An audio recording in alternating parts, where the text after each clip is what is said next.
God has a very interesting way of humbling us, and some of us take more than one thump on the head to understand the lesson that's taught. My name is Kevin Griffin. I am 42 years old. I am married and have 3 children. I grew up with pretty strong Catholic upbringing, so I had the foundation there. But then as a rebellious teenager, I fell away from the faith and just started doing my own will. I had a child 10 days after I turned 17. So I was a scared teenager trying to raise a child, trying to instill all of those things and not really knowing what those things were. When I was growing up, I had a lot of expectations for myself. I came from a police family. I always thought that it would be noble and honorable to follow in the footsteps of, my grandfather and my father and several of my uncles. When I had a child at 17, that kind of derailed some of my plans, and I didn't get to go to college like I had originally intended to. And then several years after, I did end up becoming a police officer. My expectations were that I would succeed my father in rank, and those plans were changed. I had to resign from the St. Louis Metropolitan Police Department because of my alcoholism.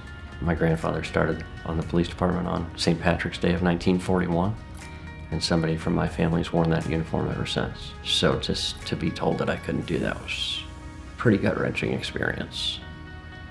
I still didn't learn my lesson because I continued to drink and didn't think it was a problem. And so he gave me another opportunity when I got fired from another police job. I knew I needed help, but I didn't know where to turn to get it. I met Tia in 2014, and I was not well. I was still dealing with a lot of things that I had left on the table from my previous marriage, things that I didn't address. I guess she had the sobriety to know that something was wrong with me, so she encouraged me to get some help. I knew that I couldn't do that alone. I almost witnessed Tia die after the birth of our daughter, Reese. She was in a coma for 10 days.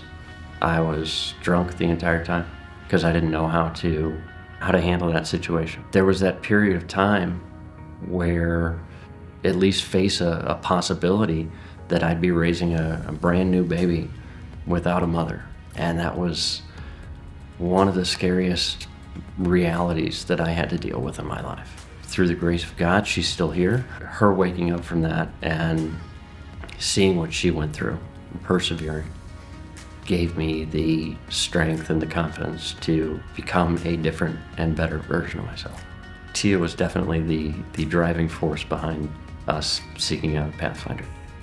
We tried several other churches and then found Pathfinder. As soon as I started here at Pathfinder, they started with the pop-ups and joining a disaster response pop-up that we had the opportunity to go and help some folks down in southern Missouri that were affected by a tornado.